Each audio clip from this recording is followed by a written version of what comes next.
Karnataka Chief Minister Siddaramaiah has issued a strict directive to officials to immediately retract all notices sent to farmers concerning the Waqf land issues, emphasizing that no disturbances should be caused to farmers. The directive followed a high-level meeting involving senior officials from the Revenue Department, Minority Welfare Department and the Waqf Board. Barry Thomas, our senior correspondent, is joining us at this point in time to give us more details about this. Belly, it seems that Mr. Siddaramaiah, despite the pressure on him for his own legal troubles, is very concerned about the farmers and the Waqf land issue, which has obviously caught the government by surprise. Belly, if you can hear me.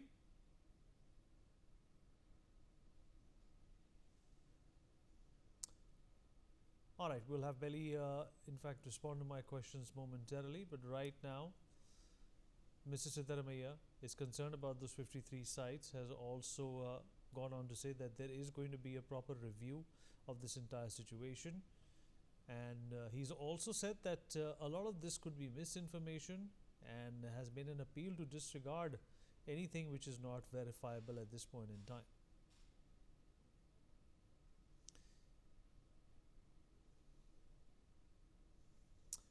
Well, amidst the row over farmers' land in Haveri in Karnataka, a report has revealed that the Waqf Board has claimed 53 ASI sites in Karnataka. These historic monuments include the Gumbaz, the Bidar fort and other such sites. And the report has revealed that 43 of these in Vijayapura have already been declared Waqf properties in 2005, many of them encroached upon and leading to senseless alterations.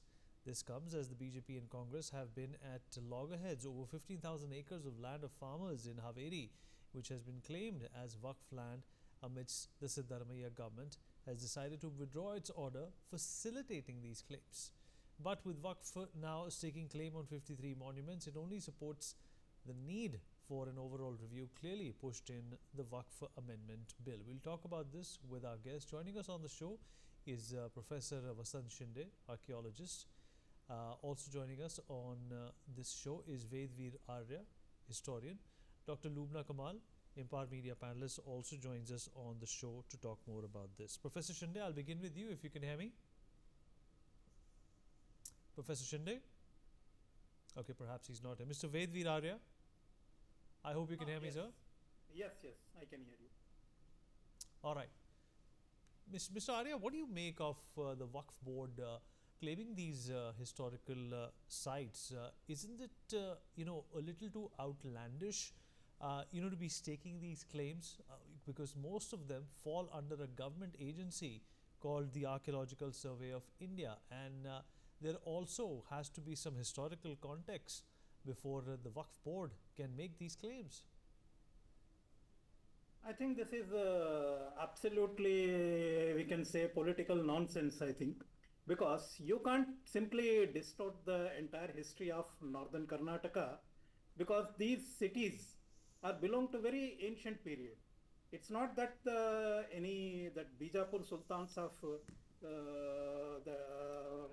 the dynasty, they have established these cities. No, the archaeological sites, once ASI has notified, no one can denotify.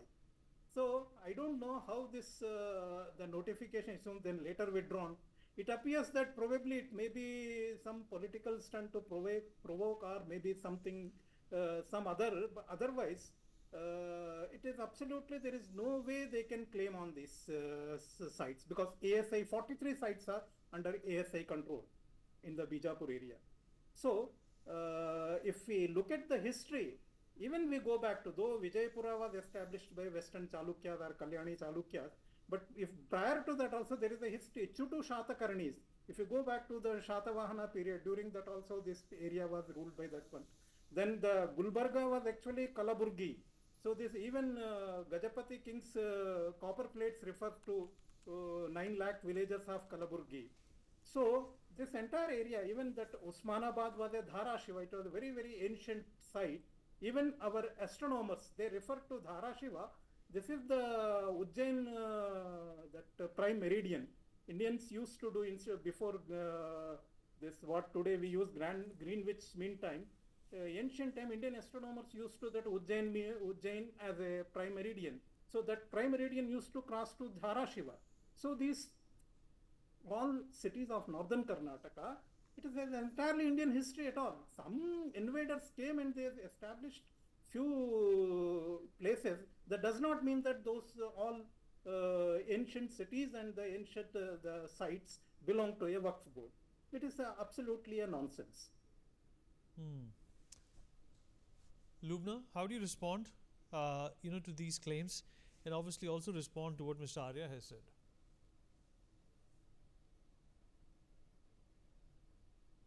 Dr. Lubna Kamal? Yeah. Yeah.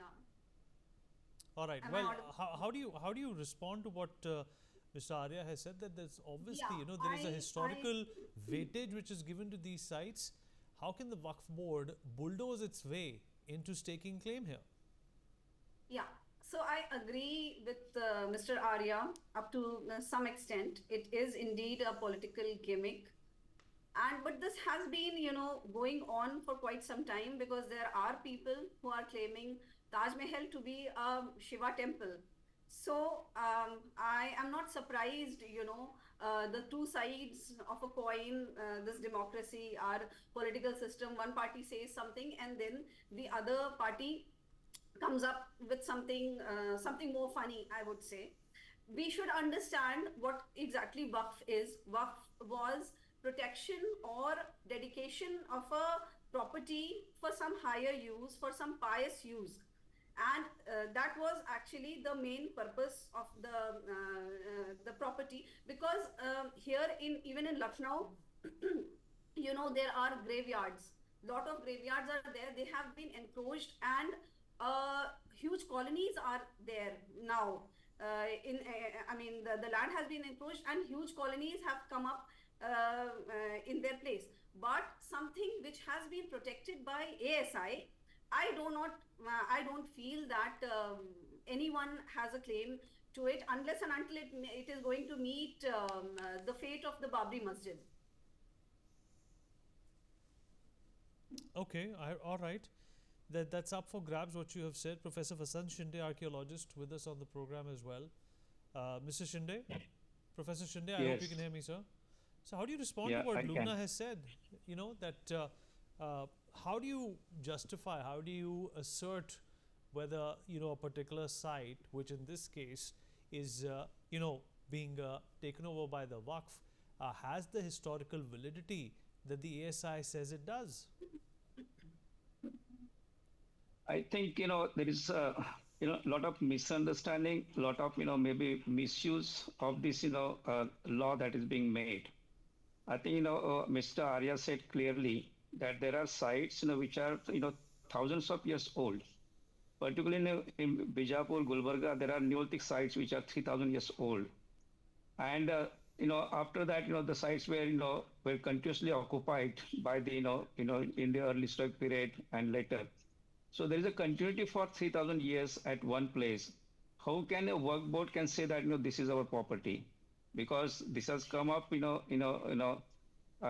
validating the evidence that the site has, and the Archaeological Survey of India and the archaeologists from other places like universities, they have worked on this. They have done very thorough investigations of all the sites, and then they have presented the evidence to the Archaeological Survey of India. And based on the importance of this, the Archaeological Survey of India decides, whether the site should be protected under the state government or under the central government, or it should be maybe World Heritage Sites. So like that, there are different categories. And when the site is protected, let me tell you that, even though there were sites, which are protected by the Britishers, they have verified the land records properly. And when the records clearly say that this belongs to the government, then then only the site is protected. There are some sites which are maybe under private properties, but there also the land records are properly checked, and then only the validation is made, and then only there's a long procedure. Even the government also announces that this site will be protected. If there is any objection, the objections are invited. So once there are no objections, then only the government proceeds. So there is a procedure for that, and very rigorous procedure is followed. So now now suddenly the Waqf Board parachutes and says that this is our property. This is absolutely not acceptable, not agreeable, and we have to go by the rules of the land. And the Archaeological Survey of India follows the rules of the land, and this validation is made by repeated research done at the at the sites. So there is no question of any dispute as far as these archaeological sites are concerned. Mr. Arya, coming back to you once again, in terms of the ambiguity of the law also, what needs to change, in order for the government or the governments of states in this case to streamline any such takeover? Yes, I think government is already appointed a JPC and they are doing some very due diligence about the how to do the certain amendments, other thing. But one certain issues I wanted to respond what Dr. Lubina gave. Like some people have claimed like Taj Mahal as some Shiva temple.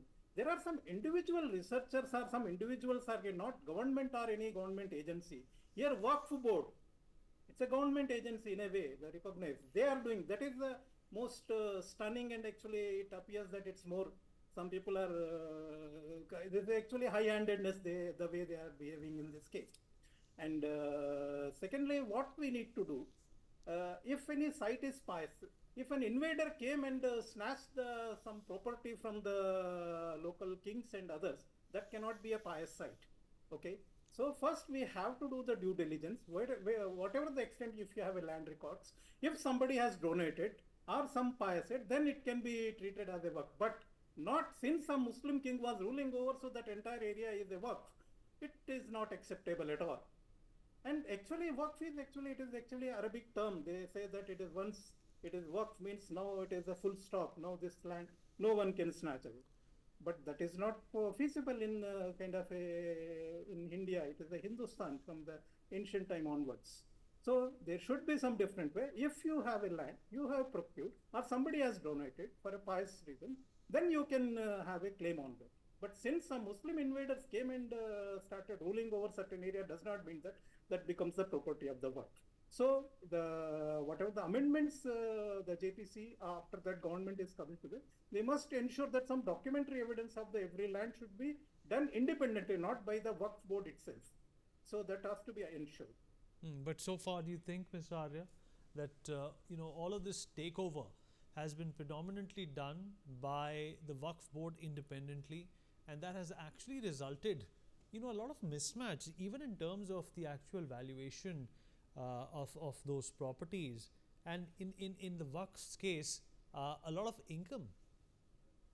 Yes, that is also, and this is actually come Waqf by user. User means what? Somebody has, some Muslim has taken over some land, does not mean that he is the user, so no, he has to be given that land. No, similarly, the user has to be verified. Actually, so these things have to be done very methodological, and independent agency must investigate into the ownership of all these lands. Then only this can be settled properly. Otherwise, this is actually one-sided act, that Waqf Act. So there is a need for a change. Actually, a lot of things have been changed for the vote bank politics. So we have to ensure that first we have to protect the archaeological sites. No one can take over those things, whatever have been notified by ASI, or even future, any archaeological site, if even it is not notified, ASI is notifying, then that is the final.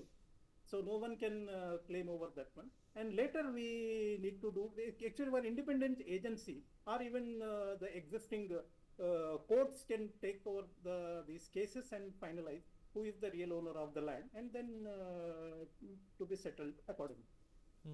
Lubna, Mr. Arya has mentioned those three crucial sensitive words that have run in our politics for the longest time as far as I can remember, and that is vote bank politics. And do you think that that has also played a big part in how the Waqf Board has behaved? Yeah, actually, yeah, up to some extent, yeah, that's very true.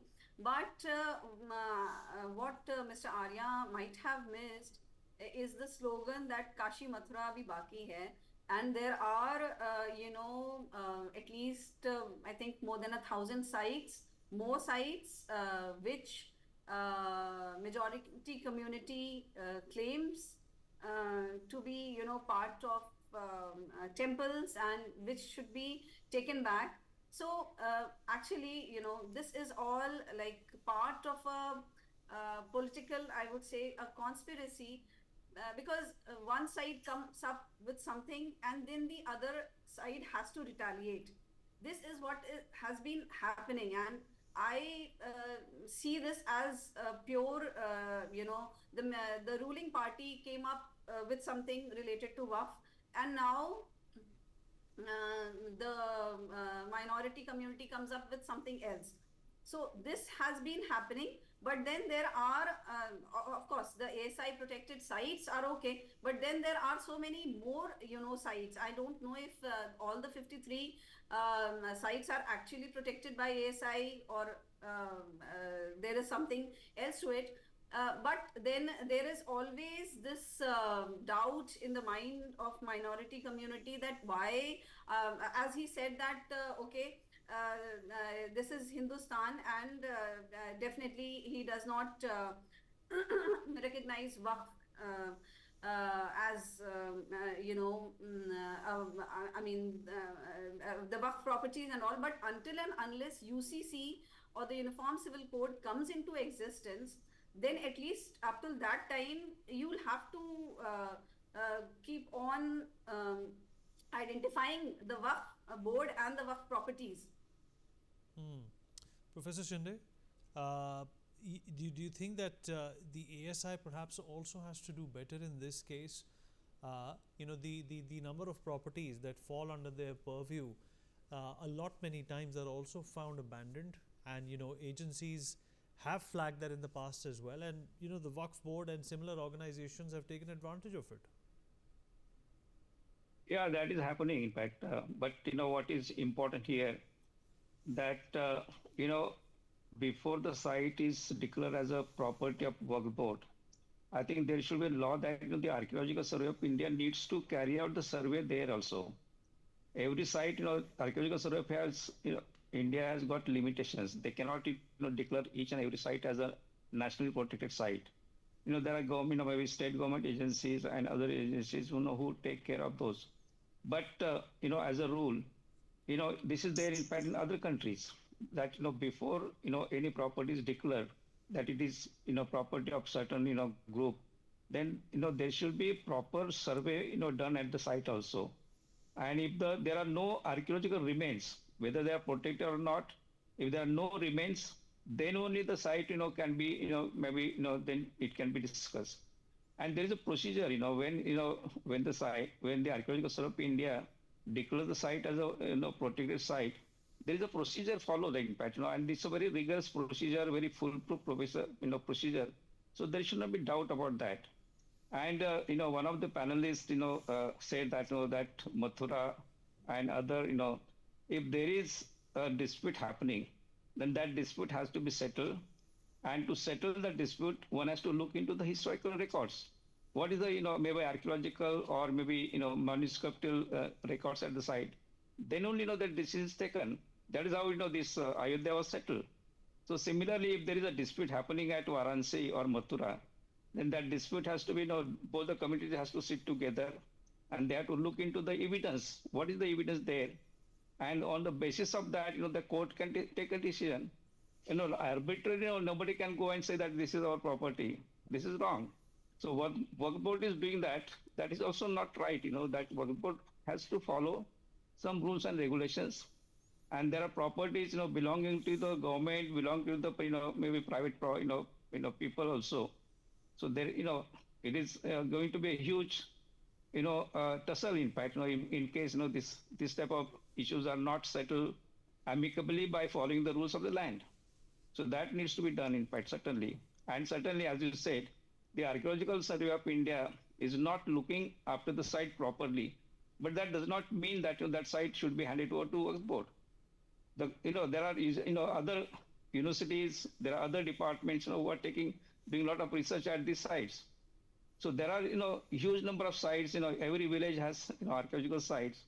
And as I said that earlier, that some of the sites are so old, maybe 5,000 years old, 3,000 years old. That time Waqf Board was not there. They have landed later, and then they are claiming that. So one has to look into the into this aspect also before taking any decision. The court will take a decision, in fact, by taking into consideration the evidence that is there, and then only the court will decide the maybe matter. So that should be the the case, in fact, for each and every disputed land. There should be proper, both the parties should be properly heard, and the record should be verified, and then only the decision should be taken. That is our stand. So this has to be followed, in fact. Mr. Arya, do you think that the ASI needs to be given more teeth when it comes to taking care of these sites? Obviously, there is law of the land that they will adhere to, but just in terms of sheer dominance and aggression when it comes to a lot of these important sites, what do you think is missing when it comes to the responsibilities of ASI? Yes, I think government should give more powers to the ASI, so that once it is notified as an ASI site, then the kind of powers given to the Waqf Board should have been given to the ASI. So wherever it says this is the archaeological site, then there is no way anybody go and claim anywhere in other courts. Instead, they should come back to the ASI and ask whether it is an archaeological site or not. So that is very important, because we have to protect our archaeological sites. That is the first priority, to ensure Indian heritage has to be protected. Yes, there are the fund shortage or certain priorities where ASI may not be able to maintain certain site. That does not mean that somebody should say that they are not maintaining properly, so I will take over it. That is totally an anarchy. So apart from that, what Dr. Shindeji he mentioned about Kashi Mathura, but that is actually mentioned in the Masire Alamgiri itself. The court historians of Aurangzeb themselves have recorded that how they have destroyed him.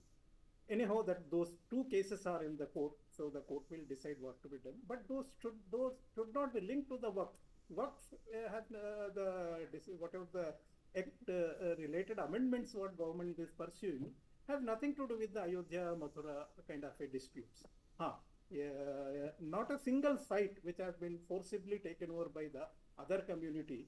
If some Waqf property, I have not come across any such instance.